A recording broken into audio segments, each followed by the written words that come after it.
नमस्कार, श्री स्वामी समर्थ. तर आज आपण बघणार आहोत आपल्या घरामध्ये देवांचा वास असेल तर आपल्याला मिळतात हे 20 संकेत. जर तुम्हाला रोज सकाळी संकेत दिसले तर तुम्ही समजून जावे की तुमच्या घरात देवाचा वास आहे. ही चिन्हे कोणती आहेत त्याबद्दल आपण आजच्या व्हिडिओमध्ये जाणून घेणार आहोत.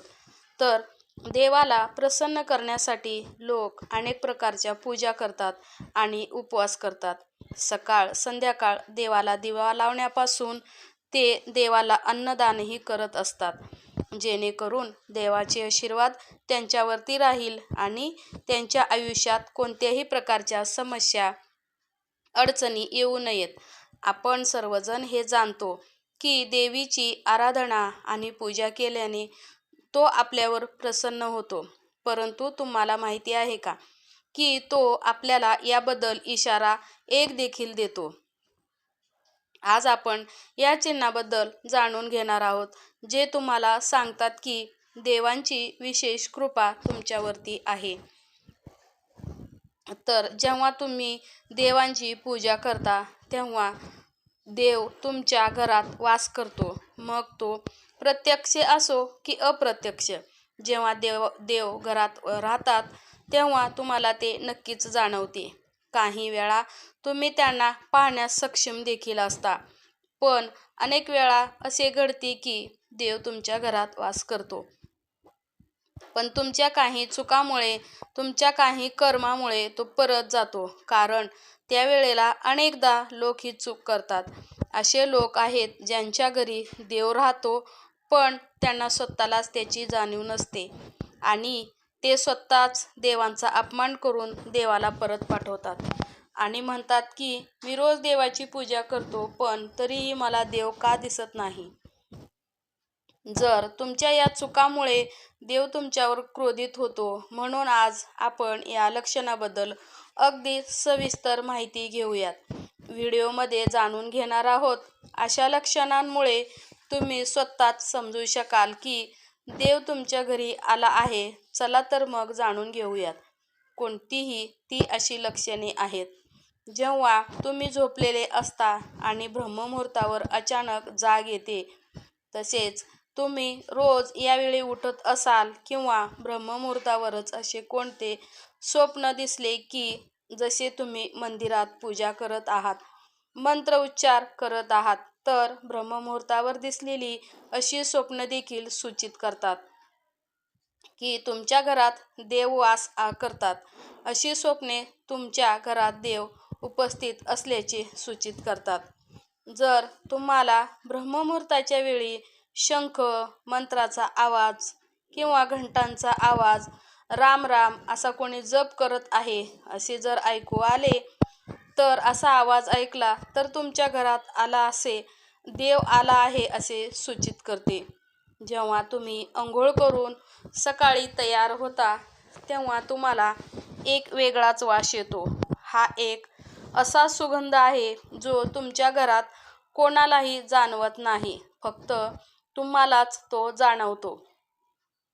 हा कोणत्याही परफ्यूमचा किंवा अगरबत्तीचा किंवा इतर कशाचाही सुगंध नाही. तुम्हाला फक्त हा सुवास येतो. हा सुवास तुम्हाला तुमच्या मंदिरातून येतो. तुम्ही तुमच्या घराच्या मंदिरात जितके जवळ जाल तितका हा सुगंध वाढत जातो. तर तुम्ही विचार कराल की हा सुगंध कशाचा आहे? तर हा सुगंध प्रत्यक्ष देवी देवतांचा आहे, ज्यामुळे तुम्हाला कळते की तुमच्या घरात देवांचा वास आहे. तर याचा उलट जेव्हा घरात नकारात्मक ऊर्जा येते तेव्हा तुम्हाला घरातून दुर्गंधी येऊ लागते. पण जेव्हा देव वास करतो आणि सकारात्मक ऊर्जा प्रवेश करते तेव्हा तुम्हाला सुगंध येऊ लागतो, जो तुमचे हृदय पूर्णपणे मोहित करते. जेव्हा तुम्ही पूजेला जाल तेव्हा त्याच वेळी कोणी जीव म्हणजे कुत्रा, मांजर, गाय किंवा अन्य कोणीही असेल, जसे की एखादा साधू असेल किंवा एखादा भिकारी दारात येत असेल आणि आठवड्यातून वारंवार हे घडत असेल, तर तुमच्या पूजेच्या वेळी येत असतील तर याचा अर्थ असा होतो की देव तुमचे दार ठोठावत आहे. कारण गोमाता हे सुद्धा माता लक्ष्मीचेच एक स्वरूप आहे. आणि कुत्रा भैरवबाबाचे प्रतीक आहे. किंवा कोणी भिकारी आला तर तोही देवांच्या कोणत्या ना कोणत्या रूपात येत आहे. त्यामुळे त्यांना आपण कधीही हकलून देऊ नये. त्याऐवजी त्यांना आपण काहीतरी खायला द्यावे आणि त्याचा सन्मान केला पाहिजे. किंवा इतर काहीही दान करणे ही वेगळी गोष्ट आहे. परंतु सर्वात मोठे दान हे अन्न-पाणी मानले जाते. जर तुम्हाला रात्री वारंवार स्वप्न पडत असतील आणि तुमच्या स्वप्नात मंदिर किंवा मूर्ती, देवीचा फोटो हे जर दिसत असेल तर याचा अर्थ असा होतो की तुम्हाला देवीची कृपा लवकरच प्राप्त होणार आहे. अनेक वेळा असे घडते की तुम्ही एखाद्या गोष्ट घेण्यासाठी पुढे जाता, पण ती घेताना तुमच्या मनात त्याबद्दल काही शंका निर्माण होते. सर्व काही सुरळीत झाल्यानंतर असे काही घडते की जे आपल्याला निर्णय घेण्यापासून थांबवते. तेव्हा असे मानले जाते की तुम्हाला कोणत्या तरी दैवी शक्तीचा आशीर्वाद आहे. ज्या लोकांना देवांचा आशीर्वाद आहे, मग ते श्रीमंत असो किंवा गरीब, त्यांना सर्वत्र आदर मिळतो. जर कोणी कमी काम करूनही त्यांना यश प्राप्त होत असेल तर ते देवांच्या कृपेचेच लक्षण आहे. देव ज्यांच्यावर प्रसन्न होतो त्यांची सर्व संकटापासून रक्षण करतो. तो प्रत्येक प्रसंगात आनंदी राहतो. त्याच्या आयुष्यात कितीही दुःख आले तरी ते नेहमी आनंदी राहतात. ते कोणत्याही समस्येला घाबरत नाहीत. ते प्रत्येक अडचणीवर अगदी सहज मात करतात. घुबड पाहणे शुभ. हिंदू धर्मात घुबडाला महत्त्वाचा दर्जा देण्यात आला आहे. घुबडाला लक्ष्मीचे वाहन मानले जाते. त्यामुळे तुम्हाला कुठेतरी घुबड दिसले तर ते अत्यंत शुभ लक्षण मानले जाते. जर तुम्हाला अचानक तर तुम्ही देवी लक्ष्मी लवकरच तुमच्या घरी येणार आहे हे समजून घ्या. धनाची देवी माता लक्ष्मी हिला स्वच्छता आवडते. ज्या घरामध्ये स्वच्छता असते तिथे माता लक्ष्मीची वास असतो. त्याचबरोबर स्वच्छतेसाठी वापरण्यात येणारा झाडूही माता लक्ष्मीला अतिशय प्रिय आहे. असे म्हणतात की सकाळी कुठेतरी जात असताना बाहेर कोणीतरी झाडू मारताना पाहिलं तर ते अत्यंत शुभ लक्षण आहे. खाण्यापिण्याच्या सवयीमध्ये बदल होऊ लागतात. जिथे जिथे देवी लक्ष्मी येते तिथे त्या घरातील लोकांच्या खाण्याच्या सवयी बदलू लागतात. असेही म्हणतात की अशा घरातील लोकांना भूक कमी लागते. विशेष म्हणजे अशा लोकांसाठी कमी जेवण हे पुरेसे असते. याविषयी अशा घरातील लोक मांसाहारापासून दूर राहू लागतात. शंखाचा आवाज खूप शुभ चिन्ह देतो. हिंदू धर्मात शंखाला महत्त्वाचे स्थान दिले गेले आहे. इतकंच नाही तर शंखाचा आवाजही खूप शुभ मानला जातो. त्यामुळे कोणत्याही शुभ प्रसंगी किंवा पूजे करताना शंख वाजवला जातो. सकाळी उठल्यावर शंखाचा आवाज ऐकू येत असेल तर ते शुभ लक्षण आहे असे मानले जाते. सकाळी उठल्याबरोबर शंखध्वनी ऐकणे हे आपल्या घरात दैवी लक्ष्मीचे आगमन सूचित करते.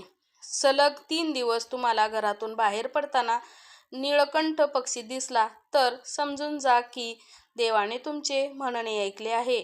तुमची मोठी इच्छा लवकरच पूर्ण होणार आहे. नीलकंठ पक्ष्याचे दर्शन हे महादेवाच्या आशीर्वादाचे लक्षण मानले जाते. जर तुमच्या घरासमोर पांढऱ्या गायी वारंवार येऊ लागल्या किंवा एखाद्या दिवशी एखादी पांढरी गाय तुम्हाला घरासमोर येईल आणि आपल्या वासराला दूध पाजेल तर समजून जा की तुमच्यावर देवी देवतांच्या कृपेचा स्पष्ट संकेत आहे आणि हे सूचित करते की तुमची प्रार्थना यशस्वी होत आहे आणि तुमच्या आयुष्यातील सर्व समस्या दूर होणार आहेत. देव तुमच्या सर्व संकटाचा आणि वाईट दिवसांचा अंत करणार आहे. तुमच्या घराचा मुख्य प्रवेशद्वारावरती पक्ष्याने घरटे बनवले तर हे शुभ लक्षण आहे. तुमची पूजा यशस्वी झाल्याचा पुरावा आहे. पक्ष्यांना आणि त्यांच्या बाळाला चुकूनही त्रास देऊ नका. त्याऐवजी त्यासाठी अन्न आणि पाणी ठेवा. पूजा करताना तुम्ही इतके भावूक झालात की तुमच्या डोळ्यातून अश्रू वाहू लागतील. हे एक लक्षण आहे की देवाने तुमच्या हृदयाचे अंतःकरणाचे म्हणणे ऐकले असे. जर तुम्ही सकाळच्या पूजेनंतर घराबाहेर गेलात आणि तुम्हाला माकडाचा समूह दिसला तर तुमची उपासना सफल होणार आहे, हे त्याचे एक संकेत आहेत. देव तुमच्या बाबतीत दयाळू तर आहेच, त्या माकडाला काहीतरी खायला देण्याचा प्रयत्न करा. पूजेच्या वेळी अचानक पाहुणे येणे किंवा आपले एखादे गुरु येणे, ब्राह्मण येणे हे देखील देवांच्या आशीर्वादाचे लक्षण आहेत. जर पाहुणे भेटवस्तू घेऊन आले तर हे स्पष्ट लक्षण आहे की देवाने पूजा स्वीकारली आहे.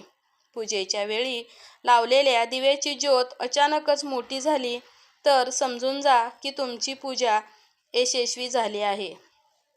देवतांच्या कृपेने तुमच्या दुःखाचे दिवस लवकरच निघून जातील हे सूचित करते. जर तुम्ही अनेकदा पहाटे 3 ते 5:30च्या दरम्यान म्हणजेच ब्रह्ममुहूर्तावर उठत असाल तर ते देखील देवांचे लक्षण आहे. म्हणजे जर तुम्ही ब्रह्ममुहूर्तावरच उठलात तर देव तुमच्या भक्तीने प्रसन्न होतो. जी व्यक्ती पहाटे 3:20 अचानकच उठते तर त्याचा क्षुल्लक बाब समजू नका. हे खूप शुभ चिन्ह मानले जाते. असे मानले जाते की पहाटे 3 वाजल्यानंतर देवी देवतांच्या शक्ती जागृत होतात. ज्याला खूप काही सांगायचे आहे अशा परिस्थितीत असे लक्षण आहे की तुम्ही वारंवार 3 वाजल्यानंतर जागे व्हाल. त्याचबरोबर पहाटे 3 वाजल्यानंतर देवी देवतांकडून मागितलेले कोणतेही वरदान रिकामे जात नाही. देव तुमच्या प्रार्थना नक्कीच ऐकतो व त्या पूर्ण सुद्धा करतो. जर तुम्हाला तुमच्या स्वप्नात उंच पर्वत आणि तेथून वाहणारा धबधबा दिसला आणि जर तुम्ही हे पाणी प्याल तर तुम्हाला नक्कीच यश मिळेल. तुमच्या शिक्षणाचा योग्य वापर करून कुटुंब चालवता येईल असेल तर ते केवळ भगवंताच्या कृपेनेच शक्य आहे. जगात असे अनेक लोक आहेत की जे शिक्षित असूनही शिक्षणाचा योग्य वापर करता येत नाही. चांगले आरोग्य असलेल्यावर देवाचा विशेष आशीर्वाद असतो. अशा लोकांनी स्वतःला भाग्यवान समजावे. जर तुम्हाला तुमच्या आयुष्यात योग्य जीवनसाथी मिळाला असेल तर हे देखील केवळ ईश्वराच्या कृपेने शक्य आहे. एक चांगला जीवनसाथी तुमचं संपूर्ण आयुष्य आनंदी करू शकतो. पण जर तुम्हाला वाईट जीवनसाथी मिळाला तर संपूर्ण आयुष्य मारामारी आणि संकटामध्येच जाते. एखाद्या व्यक्तीचे मूल जर आज्ञाधारक असेल तर हे देखील देवांची कृपाच असते. अन्यथा आजच्या युगात बहुतेक लोक त्यांच्या मुलामुळे खूप दुःखी झालेले आहेत. ज्यांच्याकडे योग्य आणि अयोग्य फरक करण्याची क्षमता असते त्यांना त्यांच्या प्रमुख देवतांचा आशीर्वाद असतो. जे लोक स्वप्नात देव पाहतात त्यांना देवी देवतांचाही आशीर्वाद असतो. अन्यथा प्रत्येकाला देवांचे दर्शन होणे शक्य नसते. ज्या व्यक्तीच्या रागावर नियंत्रण असते, ज्याचे मन शांत असते, ज्यांना प्रत्येक प्रसंगाला सामान्य पद्धतीने कसे सामोरे जावे लागते याचे ज्ञान असते, अशा लोकांवर भगवंताचा आशीर्वाद नक्की असतो. तर हे शक्य होते. देव त्यांच्या वास्तविक स्वरूपात आपल्याला दिसत नाही, पण काही लोक असे आहेत की ज्यांना देवतांच्या बरोबरीचे मानले जाते. यामध्ये पालक, गुरु किंवा ब्राह्मण यांचा समावेश होतो. पूजेच्या वेळी यापैकी कोणीही तुमच्या घरात प्रवेश करत असेल तर ते अत्यंत शुभ लक्षण मानले जाते. पूजेच्या वेळी देवांच्या मूर्ती किंवा फोटोवरील एखादे फूल किंवा एखादा हार तुमच्या दिशेने पडला किंवा तुमच्या जवळील पडले तर हे देखील अत्यंत शुभ लक्षण मानले जाते. असे सूचित करते की देव तुमच्या पूजेमुळे अत्यंत प्रसन्न झालेले आहेत. देवांचा आशीर्वाद तुमच्यावरती आहे आणि तुमच्या इच्छा लवकरच पूर्ण होणार आहेत. श्री स्वामी समर्थ.